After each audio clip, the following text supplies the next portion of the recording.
መንፈስ ቅዱስ አሐዱ አምላክ አሜን። አቱም ጽሙዓት ሁላኻትኩም ናብ ማይ ንዑ አቱም ገንዘብ ዘይበልኹም እውን ንዑ ዓድጉሞ ብልዑ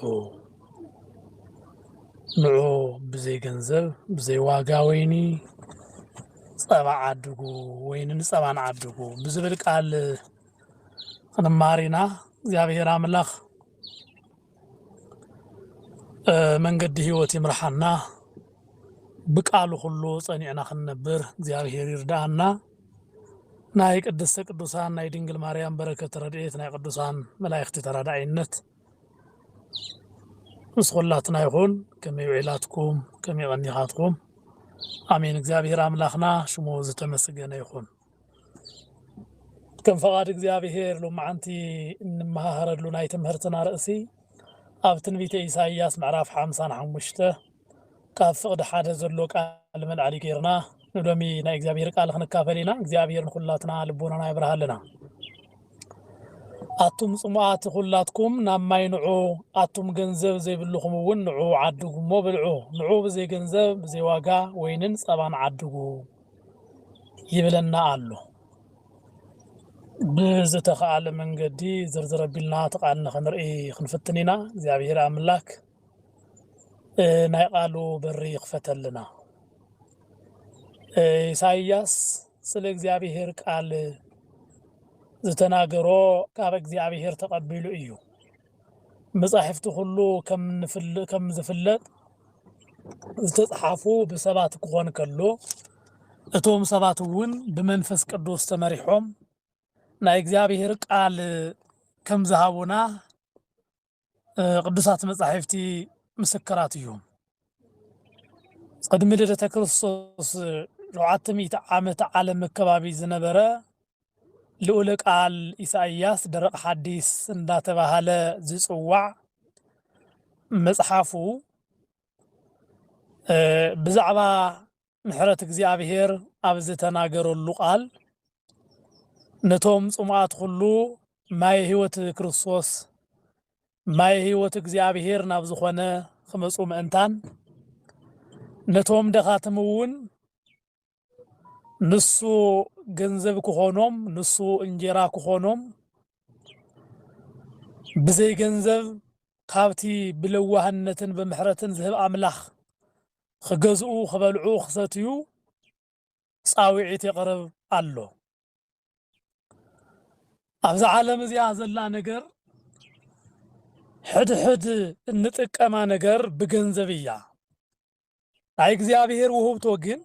ነቲ ሃብታምነት ድኻን ብማዕረ ዝተዋሃበት ናይ ነፃ ውህብቶ እያ። እዛ ንመሃራ ዘለና ናይ ኣምላኽና ናይ እግዚአብሔር ቃል እውን ናይ ኣምላኽና ናይ እግዚአብሔር ነፃ ዝኾነት ውህብቶ ምዃና ይነግረና ኣሎ። ምክንያቱ እግዚአብሔር አምላክ ቃሉ ክምህረና ከሎ ንሃብታምን ንድኻን ብምፍላይ ከይኾነስ ንኃጢአተኛን ንጻድቕን ከይኾነስ ነቲ ድኹምን ነቲ ጥንኩርን ከይኾነስ ብማዕረ ንኹላትና ዝህበና ቃሉ አሚንና ናብኡ እንቀርብ ኩላትና ቃል አምላክ እግዚአብሔር ንኹላትና ብማዕረ ከም ዝተዓደለና ዘርኢ እዩ። ኣብዚ ዓለም እዚኣ ዘለዉ ውህብቶታት ኩላቶም ናይ ባዕሉ ሚዛንን መስፈርትን ኣለዎ። ኣብ ዓለም ዘለዉ ትሩፋትን ጥቕምታትን ኩላቶም ብዓለም ሚዛን ተመዚኖም እዮም ዝርከቡ ደኣ እምበር ስኺልካ ብነፃ ዝርከቡ ማንም ዝረኽቦም ኣይኮኑን። ውህብቶ እግዚአብሔር ግን ንማንም ብማዕረ ከም ዝተዋሃበ የመላኽተና። ኢሳይያስ እውን ካብ እግዚአብሔር ዝተዋሃበና ጸጋ እግዚአብሔር ጻውዒት ዝገብረልና ዘሎ ኣብዛ ዓለም እዚኣ ብፍልልይን ብዓብይን ብንእሽተይን ብሃብታምን ብድኽነትን ንዝነበሩ ኩሎም ሰባት ብማዕረ እግዚአብሔር ዝህብ ምዃኑ የመላኽተና ኣሎ እግዚአብሔር ንኹሉ ሰብ ብማዕረ ዝህቦ ገንዘብ ኣለዎ ነቲ ሓደ ክህብ ከሎ ነቲ ሓደ ንክህብ ዘይጎድሎ ኣምላኽ ከም ዝኾነ ይነግረና ኣሎ ብኹሉ ምሉእ ዝኾነ ኣምላኽና እግዚአብሔር ዝህበና ውህብቶ ንኹላትና بمعرى عبي صقان عبي واقان كهبنا صاوعي تقرب لنا كم زلو يملاخت هو እግዚአብሔር ንኹላትና ሎሚ ንዑ ደቀይ ናባይ ቀረቡ بعالم ጽምኢ ተታሒዝኩም ኣለኹም እሞ ካብ ዓለም ጽምኢ ንዑ ጽምእኹም ኣወግዱ ኢኹም ካብ ዓለም ጥምየት ወፂኹም እቲ ዘጥሚን ደጊምኹም ምግቢ ክትበልዑ ዘድልየኩም ዘለዓለማዊ ምግቢ ብልዑ ይብለና ኣሎ አቦታትና ቅዱሳት ሐዋርያት ከምኡውን ናይ እግዚአብሔር ሰባት ዝናይ ኢሳይያስ ቃል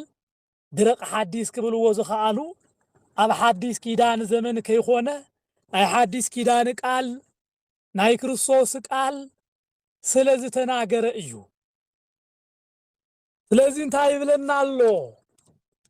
ናይ እግዚአብሔር ምሕረት ክነግረና ከሎ بمحرت እግዚአብሔር ዘይተከለልኩም ናይ እግዚአብሔር ረድኤትን ምሕረትን ዘይተቀበልኩም بعالم ድርቀት ዘለኹም ኣብ ዓለም መከራ ዘለኹም በሊዕኹም ከም ዘይበላዕኹም ዝስምዓኩም ዘሎ ሰቲኹም ጽምእኹም ክትርኹ ወይ ከዓ ጽምእኹም ክትወግዱ ንዘይተኻለኩም ሁላትኩም ይብለና ኣሎ ነማይንዑ ይብለና ኣሎ ነታ ሳምራዊ ሰበይቲ ኣብ ወንጌል ዮሐንስ ማይ ህይወት ኣነ እዩ ኢሉ ዝነገራ ክርስቶስ ኣምላኽና ናብኡ ክንመጽእ ኢሳይያስ የመላኽተና ኣሎ ካብ እግዚአብሔር አፍ ዝተቀበላ ቃል ሒዙ ሁላትኩም ናማይንዑ ይብለና ኣሎ ማይ ንዝተጸምአ ሰብ ከመይ ዕረፍቲ ከም ዝህቦ ትፈልጡ ኢኹም ማይ ብዓለም ኣጸዋውዓ ወይ ከዓ ብሳይንስ ዓለም እውን ማይ ህይወት እዩ ሰብ ብዘይ ማይ ክነብር ኣይክእልን ካልኦት እጽዋት እውን ማይ ህይወቶም እዩ ማይ ናይ እግዚአብሔር ተፈጥሮ ከም ዝኾነ ሁሉ ነቲ ማይ ግን መን እዩ ፈጢርዎ እግዚአብሔር እዩ ሓቀኛ ማይ ዘይነጽፍ ማይ ንህይወትና ሁሉ ዘርዊ ማይ ግን ኢየሱስ ክርስቶስ እዩ ክብሪ ምስጋና ንኣምላኽና ንእግዚአብሔር ይኹን ኢሳይያስ ጽዋዕና ዘሎ ጻውዒት ኣብ ዓለም ብዘለና ነገር ብዝሓዝናዮ ነገር ብዝረኸብናዮ ነገር ብዝሰተይናዮ ነገር ክንረክብ ስለዘይከኣልና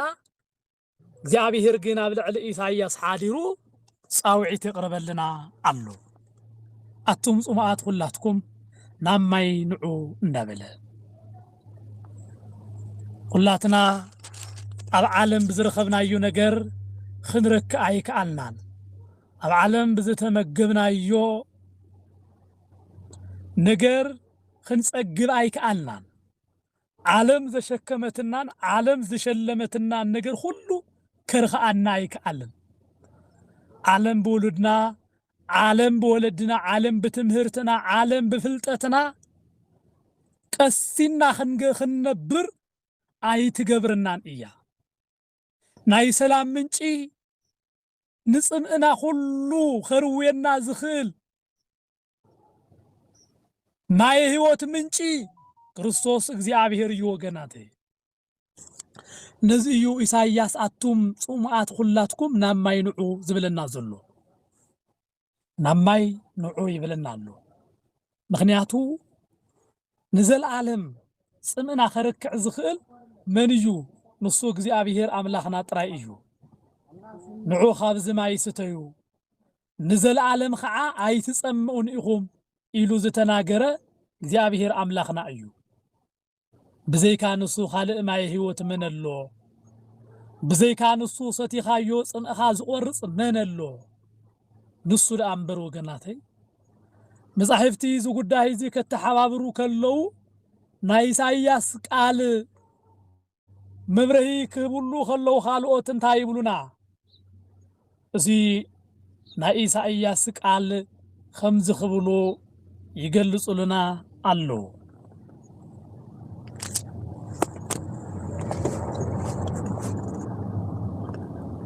وانجيل يوحنس عنتو زنببنا يوم معرف 4 نتا سمراوي السبيتي ماي أستين إلو إيسوس مسلمنا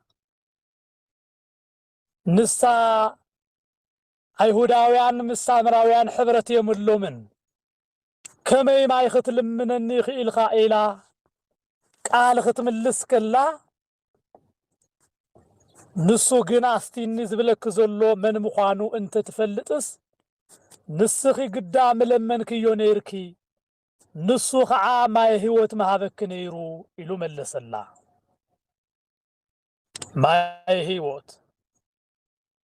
ما يهوت إيسوس كريستوس يجو اتي كابت أنا زهبو ماي زستي قنا تانا زهبو ماي أبو نزل عالم هيوت زفلفل عين ماي كخون يجو إبل وانجلي يوحنس معراف 4 كافقد 14 كابزي عالم ماي زستي مليسو خصم أويو كابزي عالم زي زستة مستخلو دقيمو زتصم إيو اتي كابك زي عبير انسوتيو ماي هيوت جن نزل عالم زو حزن زفلفل عين ماي كخون يجو سلازي نزل عالم عي صمن يجو إساياس نغرنا زلو صمنا دغاغيمو سلازي مصاعنا نزل عالم زي نصم خوينا خنبر مانتان يصوعنا الله ماينا እግዚአብሔር ቃል እዩ ነቶም ካብ እግዚአብሔር ቃል ዝርሐቁ ነቶም ካብ አምላኽ ቃል ህይወቶም ሪሕቁ ዝነብር ሰባት بقال እግዚአብሔር ናይ ነብሶም ጽምኢ ኸርኹ ምእንታን ንዑና እግዚአብሔር ቃል አይ እግዚአብሔር ህይወት ተመገቡ ይብሎምሎ ምክንያቱ ኣብ ዓለም ዘለው ሁሉ በእግዚአብሔር ቃል ጸሚኦም ናይ እግዚአብሔር ህይወት ኣብ ህይወቶም ሲኢኖም ጣዕሚ ዘይብሉ ህይወት ይመርሑ ስለዘለው እቲ ናይ ዓለም ምሩጽ መስተ ዝሰትይዎ ዘለው እንኳ ነቲ ጽምኦም ክቆርጸሎም ኣይከኣለን ደጊሙ ደጋጊሙ መሊሱ መላሊሱ ይጸምኦም ኣሎ ወገናተይ ካብዛ ዓለም ዘጽም ማይ ወፂና በቲ ናይ ዘለዓለም ህይወት ዝኾነ አምላኽ ብኡ ክንነብር እግዚአብሔር አምላኽ ይርዳአና ይሐግዘና ናይ ዘለዓለም አምላኽና እግዚአብሔር ንዘለዓለም ህይወት ይጽውዓና ኣሎ በኻልእ ባህላ ዘለዓለም በቃሉ ክንነብር ምእንታን ዘለዓለም በህይወት ክንነብር ምእንታን ንዘለዓለም ከይንጸምእ ምእንታን ንዑማይ ህይወት ስተዩ ኢኹም ይብለና ኣሎ ምክንያቱ እግዚአብሔር አምላኽና ዝህበና ዘሎ ህይወት ዘለዓለም ከንብረና ዝኽእል ህይወት ስለዝኾነ በዚህ ህይወት እዚ ክንተሓባበር ጻውዒት ይገብረልና ኣሎ ጻውዒት ይገብረልና ኣሎ ከይንጸምእ ምእንታን ዝጸምአ ሰብ ኩሉ ናይ ዘለዓለም ጽምኡ ከርሕቕ ምእንታን እግዚአብሔር አምላኽ ጻውዒት ይቅርብ ኣሎ እቲ ኢሳይያስ ዝተናገረው ቃል ኣብ ሐዲስ ቃል ክንሪኦ ከለና እንታይ ይብለና ወንጌል ዮሐንስ ምዕራፍ 7 ከምዚ ይብል ዝጸምአ እንተሎ ናባይ ይምጻእ እሞ ይስተ ይብል ማይ ህይወት ኮይኑ ክርስቶስ አምላኽና ማይ ህይወት ኮይኑ ክስተ ናብ ዓለም ስለዝመጽአ ብኡዛምን ሁሉ በቃሉ ዛምን ሁሉ እቲ ጽሑፍ ከም ዝበለ ካብ ከብዱ ርባታት ማይ ህይወት ክውሕዝ እዩ ኢሉ ተናገረ ኣነ ነዚ ጸምአ ካብ ዓይኒ ማይ ህይወት ብኸምኡ ክህቦ እየ ነቲ ንዝጸምአ ሁሉ ቃል ህይወት አምላኽና እግዚአብሔር نزل عالم وحسنا كهونا مئنتان نزل عالم هيوت كهونا مئنتان نزل عالم من نبابرو كهونا مئنتان نزل عالم بهيوت من بارك خل مئنتان نزل عالم أول كيس مئنتان ما هيوت كهونا إيو يبدلو دا يازنا قرنا زلو نز إيو لومي خندي سبات إنا بإجابير قال سمينا هيوتنا كله طعم زي بلو خوينو زلو لومي قال እግዚአብሔር ካምጽማ ዝተለዓለ ናይ እግዚአብሔር ቃል ጥቅሙ እንኳን ዘይፈልጡ ሰባት አሉ ናይ ቃሉ ጽምኢ ዝፈልጡ ሰባት ኣብ ቃሉ ጫፍ ዘለው ኮን ይኽእሉ እዮም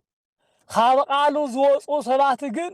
ናይ እግዚአብሔር ቃል ከመይ ከም ዝጽምኦም እንኳን ምርዳ አብይዎም አሉ ማይ ጽምኢ የመና እንተ ሓሊፉ ማይና ብዘድልና هيوتنا نابت تحلفلو خونتات خبصح كله اتماي انتاي زخوننا مالتيو نعنا يقتلنا نمبر هيوت ايهبنا عبي حدقا زلو سبات ماي إلوم يموتو اتماي ابزر ليولوم ساعات سلا زي رخبوو اتماي هيوتو من ختحلف زقدد كون دامر مدحانيت كونه يكئلومن حد سباتون ألو قالوا بزي مسمعو من زمنات دريقوم سلا زنبرو اتك قال خصمعو كلو نغزار اسوم كطفو زدليو سبات አሉ كمون نايت سماوي املاحنا قال ناي حسوت قال إلوم لبوم اتريروم زماغوتو አሉ نزيو سب انت صميو انت يخون يموت እግዚአብሔር خዓ ከይሞትና بهيوت كنبر مئنتان بقالو هيوتنا خحدس مئنتان يصوعنا አሉ ማይ ዘይሰተየሰብ ድሕሪ እዋናት خمز موت ቃል አምላኽ ዘይሰምዐውን خمز موت ይነግረና አሉ ናይዝ ዓለም ማይ ዝኸይመስለኩም ናይዝ ዓለም ዝማይ ሎሚ ሰቲናዮ ድሕሪ ዝተወሰኑ ደቃይቅ ወይ ከዓ ሰዓታት ክጸምዓና ይኽእል እዩ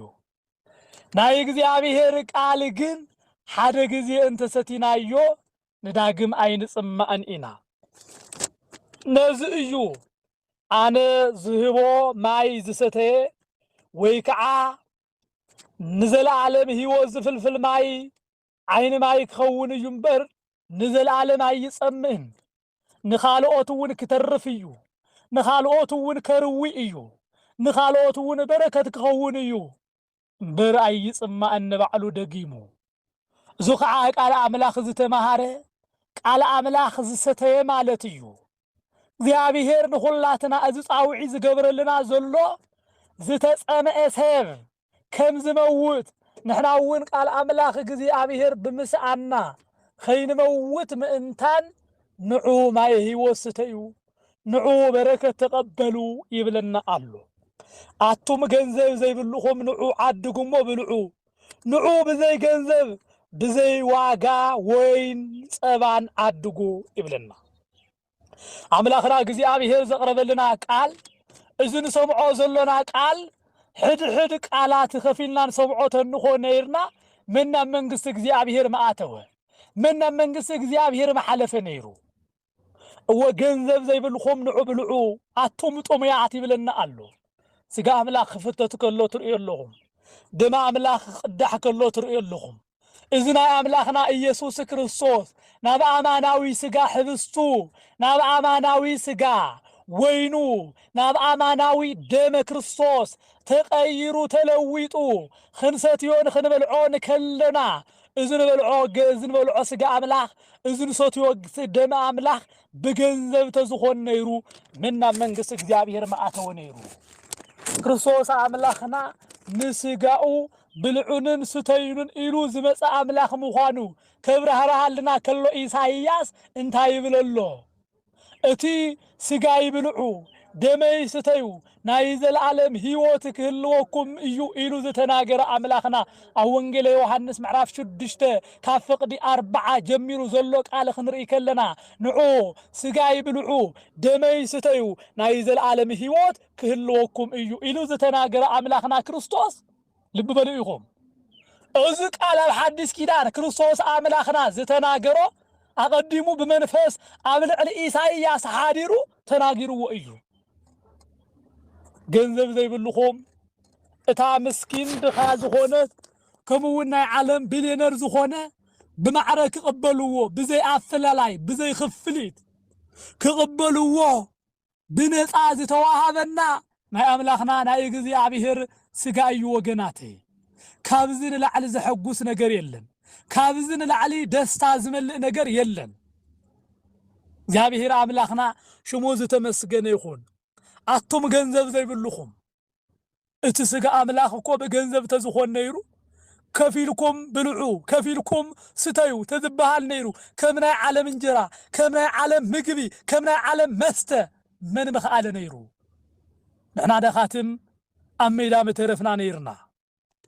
ንሕና ደኻትም ድራር ሲኦልን ድራር ገሃነምን ምኾና ነይርና። አደዳ ሰይጣን ምኾና ነይርና። ግን እግዚአብሔር አምላኽና ብሩኽ እዩ እሞ እግዚአብሔር አምላኽና ፍትሐዊ አምላኽ እዩ እሞ እግዚአብሔር አምላኽና ርኅሩሕ አምላኽ እዩ እሞ ነቶም ኣብ ዓለም ዘለው ቢልዮነራትን ነቶም ኣብ ዓለም ዘለው ደኻትማትን ብማዕረ ስጋኡ ቅዱስ ስጋኡ ሃቦም ክቡር ደሙ ስተዩ በሎም። አቶም ገንዘብ ዘይብልኹም ሳን ገንዘብ ኣይበላዕናን ኣይሰተናን ኸይትብሉ ንዑ ብነፃ ዓድጉሞ ብልዑ ንዑ ብነፃ ብልዑ ኢኹም ብዘይ ገንዘብ ዓድጉ ኢኹም ብዘይ ዋጋ ወይኒ ፀባን ዓድጉ ኢኹም። ፀባ ናይ እግዚአብሔር ቃል እዩ። ወይኒ ናይ እግዚአብሔር አምላኽና ናይ ደሙ ምሳሌ እዩ። እግዚአብሔር ይጽውዓና ኣሎ። ስለዚህ ወገናተይ እዛ ዓለም ዘለኹም አነባብራ እዚ ናይ ዓለም ህይወትኩም ጠቃሚ ይኮነን ይብለና ኣሎ። ገንዘብኩም እንጀራን ዘይኾነ ጻማኹም ድማ ነቲ ዘጽግበኩም ንምንታይ ተጥፉ ተጠንቂኹም ስምዑኒ ነቲ ዝጸበቀ ከዓ ብልዑ ነፍስኹም እውን ብጥዑም ምግቢ ክትሕጎስ እያ ይብል። ብጥዑም ምግቢ ክትሕጎስ እያ። ኣብዚ ዓለም ዘሎ ሓጎስ ትፈልጥዎ ኢኹም። ጥዑም ምግቢ ተመጊብና ንግዜኡ ክንሕጎስ ኢና። እግዚአብሔር ግን ይብለና ዘሎ ንዘለዓለም ተሓጓስ ዝመልእ ንዘለዓለም መንግስቲ እግዚአብሔር ዝጸውዕ ንመንግስቲ እግዚአብሔር ዘቕርብ ስጋ አምላኽና ብልዑን ስተዩን ይብለና ኣሎ ወገናተይ። እዚ ሓድሽ ኪዳን ዝመስል ቃል ናይ አምላኽ ቃል እግዚአብሔር ብሓድሽ ኪዳን ተገሊጹ ደመይ ስተዩ ስጋይ ብልዑ ኢሉ ንዘለዓለም ህይወት ዝሃበና አምላኽና እግዚአብሔር ኣብ ልዕሊ ኢሳይያስ ሓዲሩ ንኹላትና ጻውዒት ይገብረልና ኣሎ። ጽዋዓት ኩላትኩም በቲ ዝሓዝኩምዎ ገንዘብ በቲ ዝረኸብኩምዎ ጥሪት ክትረኽቡ ዘይከኣልኩም በቲ ገዚኡኹም ትሰትይዎ ዘለኹም ማይ ኩሉ ክትረኽቡ ዘይከኣልኩም ኩላትኩም ኣብ ዓለም ዘለኹም ንዑ ማይ ህይወት ስተዩ ትበሃሉ ኣለኹም እሞ ንማይ ህይወት ርእስኹም ኣዳሉ። እግዚአብሔር ንኹላትና እዩ ዘቕረበልና ዘሎ።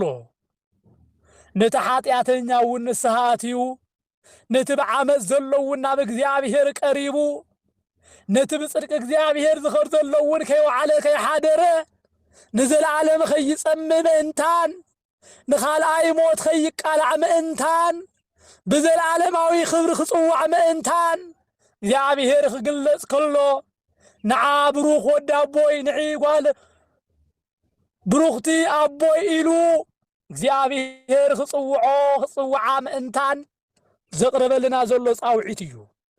ናይ እግዚአብሔር ምሕረት እንታይ እዩ ተተባሂሉ እግዚአብሔር ብነፃ ከድሕነና ዝገብሮ ዘሎ ጻውዒት እዩ ምሕረቱ። እንጀራ ብልዑ ናይ ዘለዓለም እንጀራ ሕብስቲ ብልዑ ናይ ዘለዓለም ሕብሽቲ ማይ ስተዩ ናይ ዘለዓለም ሕብሽቲ ወይኒ ስተዩ ናይ ዘለዓለም ወይኒ እንዳበለ ጻውዒት ዘቕረበልና ዘሎ አምላኽና ጎይታና መድሓኒና ኢየሱስ ክርስቶስ እዩ። እዚ ቃል እዚ ሰሚዑ ዝደንጎየ ግን ወይልኡ እዚ ቃል እዚ ግን ንእግዚአብሔር ንዝኾነ ሰባት እዛኖም ከፊቶም ንኽሰምዕዎ ዝተገብረ ጻውዒት እዩ። ጻውዒት እግዚአብሔር ሰምዑ ከዓ ዕዱላት እዮም። ወገናተይ ኣብዚ ዓለም እዚኣ እንከሎና ብጽምኢ ንነብር ዘሎና ናብቲ ዘርክእን ዘርዊን አምላኽ ኸይድና ንህይወትና ክነርክዓ ይግብኣና። ሳኒ ገንዘብ እዚ ስጋ ክንበልዖ ኣይከኣልናን ከይንብል ምእንታን سعان جنزب إزماي هيوت خضر خوايك ألان كينبل ما إنتان እግዚአብሔር ግን بزي من مواقع بزي من مخفلت نايزل عالم هيوت نايزل عالم مقبي نايزل عالم مست ستيون بلعون يبلنا علمو نايزل عالم مست نايزل عالم مقبز خونا ناي أملاخنا ناي يسوس كريستوس سقاون دمون بلعنا نزل عالم خنبر እግዚአብሔር ጻውዒት يقربلنا አሉ إذا من رجعيو نزل عالم هيوت ختنبرو نعو يبلنا له እግዚአብሔር نزل عالم ختنبرو مصو يبلنا له እግዚአብሔር نزل عالم زتجبر لنا صاوعيت آمين إلنا خنقبل يقبأنا نزل عالم زتجبر لنا صاوعيت حراي إلنا خنقبل يقبأنا إذا صاوعيت زي من علبات خنموت كلنا زين سبعو قاليو سمعنا ولا نبتكبر كنوعلو زين خليو እግዚአብሔር ግን በመሕረቱ ነኃጢአተኛን ጻድቅን ሁሉ ጻውዒት ይገብር አሎ ምሕረት ይተቀበሉ ይብለና አሎ ምሕረት ዝጸምአና ምሕረት ዝሰአና ምሕረት እንጀራ ዝጠመይና ምሕረት ገንዘብ ዝሰአና ንኹላትና ምሕረት እንጀራ ምሕረት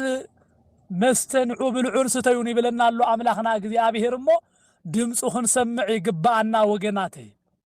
እግዚአብሔር ድምፁ ዘስምዓና ዘሎ ስኺሉ ኣይኮነን ሎሚና በህይወቱ ዝምለሱ ሰባት ስለዘለው እዩ ሕድሕድ ቃሉ የልዕለና ዘሎ እግዚአብሔር ንቃሉ ክንነብር ምእንታን ከምኡውን በዛ ዕለት እዚኣ ናብ ህይወት ክመፁ ጻውዒ ዝገብረሎም ሰባት ስለዘለው እውን እዩ ስኺሉ ይኮነን ዘምህረና ዘሎ አምላኽ እግዚአብሔር ሎሚ በቃሉ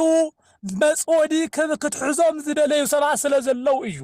ሎሚ በህይወቶም ጸሚኦም ፍልፍል ህይወት ፍልፍል ማይ ህይወት ሲኢሎም ብጽምኢን ዝደረቁ ሁሉ እግዚአብሔር ማይክ ህይወት ክኾኖም ስለዝደለ እዩ በዘይ ምኽንያት ቃሉ አይነግረናን እዩ እግዚአብሔር እሞ ንኹላትና ዝገበሮ ጻውዒ ተቀቢልና ናብ ምሕረት ጎዳና ክንመጽእ እግዚአብሔር አምላኽ ይሓግዘና ምናልባት ዝንሰምዖ ዘሎና ንርእዮ ዘሎና ነገር ሁሉ ሰላም ዝህብ ዕረፍት ዝህብ አይኮነን ኩላትና ክንምናያ ዝግባአና ግን ሓንቲ ስፍራ አላ ንሳውን ንዘለዓለም ጽምእ ዘይብላ ንዘለዓለም ጥምየት ዘይብላ ንዘለዓለም መከራ ዘይብላ ህይወት ግን ኩላትና ንናፈቃ አይና እታ ንዘለዓለም ህይወት እንናፈቃ ቦታ ስፍራ ክንረኸባ እንተደሊና ግን ሎሚ ንጽምእና ሁሉ ዘርክ ናይ አምላኽና ጎይታናና መድኃኒና ኢየሱስ ክርስቶስ ደም ክንሰቲ ይግባአና ንዘለዓለም ዘይንጥመላ ስፍራ ክንወርስ ምእንታን ሎሚ ናይ አምላኽና ናይ ክርስቶስ ዘየጥሚ እንጀራ ክንምገብ ይግባአና ጻማና ሁሉ ድኻምና ሁሉ ነቲ ዝጠፍእ ዓለም እንዳባኸናን እንዳደኸምናን ጊዜና አጓጉል ኸይነጥፍኦ ምእንታን ጊዜና ኸይባክን ምእንታን ጊዜና ብዘይ ስራሕ እግዚአብሔር ኸይውድአና ምእንታን ሁላትና ተግህናን ተጠንቂቅናን ናብ እግዚአብሔር አምላኽና ክንመጽእ ይግባአና ናባይ ቀረቡ ይብለና አሎ እግዚአብሔር የዛና ሁሉ ናቡ ክንገብር ነፍስና ድማ በህይወት ክትነብር ምእንታን አነ እትን ዳዊት ዘተስፈኽዎ ጽኑዕ ምሕረት ምሳኻትኩም ዘላለማዊ ኪዳን ከዓ ካቱየ ንሆና ህዛ ምስክር ንህዝብውን ሓለቃን ገዛእን ገይረዩ ኣለኹ ንሆ ንዘይተፈልጦ ህዝቢ ክትጽውዕ ኢኻ ናይ እስራኤል ቅዱስ አምላኽካ እግዚአብሔር አኽቢርካ እዩሞ ምንት እግዚአብሔር አምላኽካ ዘይፈለጠካ ህዝቢ ናባኻ ክጎዩ እዩ ኢሉ እግዚአብሔር ቃል ሂብዎ ነይሩ ዳዊት ዝተስፈዎ ቃል ስለዚ ጸንዐ እግዚአብሔር እቲ ዝተስፈዎ ቃል ሂብዎ እዩ ሎሚ እግዚአብሔር እዚ ናይ ተስፋ ቃል ይነግረና ዘሎ ብተስፋ ቃሉ ንዝጸንዕና እግዚአብሔር ናይ ተስፋ ቃል ሂቡ ከንበረና ጻውዒት ይገብረልና አሎ ወገናተይ መጨረሻ ዝብለኩም ነገር ግን እዚ ንመሃሮ ዘለና ናይ ህይወት ቃል ሁላትና በሰላም ቀሲና ክንነብር ምእንታን እዩ ሎሚ ከምንርእዮ በሓደን በኻልእ ምኽንያትን ካብዚ ናይ እግዚአብሔር ቃል እንዳተፈለና እንዳአተውና እንዳወጻና ብዝተፈላለየ ፈተና እንዳተተሓዝና እንዳተአሰርና ከምንነብሮ ህይወት አይኮነን ዝህልወና ህይወትና ሎሚ በቃሉ ዝጸንዕና ምስ ዓለም ተዋጊእና ምስ ዓለም ተጋዲልና ምስ ዓለም ቅልስ ገጢምና ንዓለም ስዒርና ኣብ እግዚአብሔር ተስፋ እንተ ተረኺብና ንዘለዓለም ምናልባት ከም ሰበ ቆጻጸራ ንሰብ ዓቅሚ ዝርድኦ ንዘለዓለም ይብለኩም ኣለኹም እምበር ብእግዚአብሔር አምላኽ ዝፍለጥ ዳንበር ብደቀ ሰባት ዝፍለጥ ዓለም ኣይኮነን። ስለዚ ኣብታ መንግስቲ እግዚአብሔር ንኽንኣቱ ስቃይን መከራን ዘይብላ ዓለም ክንወርስ ምእንታን ኣብዛ ስቃይን መከራን ዝበዝሐ ዓለም ኮይንና ክንሰርሕ ይግባአና ክንተግህ ይግባአና። ወይፍለጥ እዩ ዝተፈላለየ መከራ ኣሎ ናብ ቃሉ ኸይን መጽእ ተኣሲርና ኢና ቃሉ ኸይን ሰምዕ መንገድና ሁሉ በኃጢአት መንገድ ተሓጺሩና እዩ ናብ ቃሉ ኸይን ጽጋዕ ብዙሕ እንቅፋት ኣብ መንገድና ተቐሚጡልና እዩ ካብዚ ንላዕሊ ቃላት ክገልጽዎም ዘይኽእሉ ናይ ድንዛዜ መንፈስ እንዳመጸ ኣእምሮና እውን ንቃሉ ኸይግዛእ ምእንታን ዝገብር ብጣዕሚ ብዙሕ እዩ ንቁጽሪ ኣዝዩ ዘጸግም ነገር ኣብ ህይወትና ኣሎ። ነገር ግን እዚ ሁሉ በኃይል ክርስቶስ ሁሉ ንኽእሎ ኢና بكريستوس أملاخنا كله نخلقينا بكريستوس أملاخنا كله خيلنا ناي عالم فتنا ناي عالم مكرا ناي عالم مصاورد ناي عالم چنقي ناي عالم حزن از كله صغيرنا جن نتا زي تحلف منغست እግዚአብሔር ጠሚትና ርኢና ንዓኸ ንወርስ ግን ጻውዒት እግዚአብሔር አምላኽና ክነኽብር ይግባአና አቱም ጽሙአት ሁሉ ጊዜ ጽምኡኹም ኽተርኩም እንታን እግዚአብሔር ጻውዒት ይገብረልኹም አሎሞ ነቲ ጽምኡኹም ሁሉ ኽተወግዱ ነቲ ጥሜትኩም ሁሉ ኽተርሑቁም እንታን እግዚአብሔር ይጽውዖኩም አሎ بجنزوهم كسينهم ختنبرو بزلكم تعنا سلام رخيكم خترخبو እግዚአብሔር بذهابكم نجر كله تسفا خوينكم تسفا غيرهم ختنبرو منتان ناي እግዚአብሔር ጻውዒት አኽብሩ ጻውዒት እግዚአብሔር ዘይሰምዐ እግዚአብሔር ዝናገሮ ቃል ዘይዳመጸ ሰብ በትዘለዎ ጥዕና ሰላም ኮይኑ ክነብር ይክእልን በትዘፍረዮ ገንዘብ ሰላም ሒዙ ክነብር ይክእልን በታው ዓለም ዘለው አለኒ ብዙብሎ ነገር ሁሉ ቀሲኑ ከነብር አይክእልን ቅሳነት እንተደሊኹም ሰላም ረህዋን ተደሊኹም ግን ካብ እግዚአብሔር ዝንከረኩም ዘሎ ቃል በመጀመርታ አድምጹ ነቲ ቃል አምላኽውን ንበሩ ካብኡ ደሓር ዘሎ በትዘለኩም ብዙሕ ይኹን ንእሽተን ብዙሕ ይኹን ውሑድ ቀሲንኩም ክትነብሩ ኢኹም ስለዚህ ሰላምና ዝደሊ አምላኽ ናይ ሰላም አምላኽ ናይ ሰራዊት ጎይታ እግዚአብሔር አቱም ጽሙዓት ንዑ ካብ ጽምኡኹም ሁሉ ክትዓርፉ ናማይ ንዑ አቱም ገንዘብ ዘይብልኹም ንዑ ዓድጉሞ ብልዑ ንዑ ብዘይ ገንዘብ ብዘይ ዋጋ ግዙ ይብለና አሎ አምላኽና እግዚአብሔር ብዘይ ዋጋ ዝሃበና አምላኽና ብዘይ ዋጋ በሊዕናን ሰቲናን نزل عالم خنبر እግዚአብሔር አምላኽና ይርዳአና ዝማሃረና ዝማዓደና ናይ አቦታትና አምላኽ ቅዱስ እግዚአብሔር ሽሙ ዝተመስገነ ይኹን ወስብሐት ለእግዚአብሔር ወለወላዲቱ ድንግል ወለመስቀሉ ክብር አሜን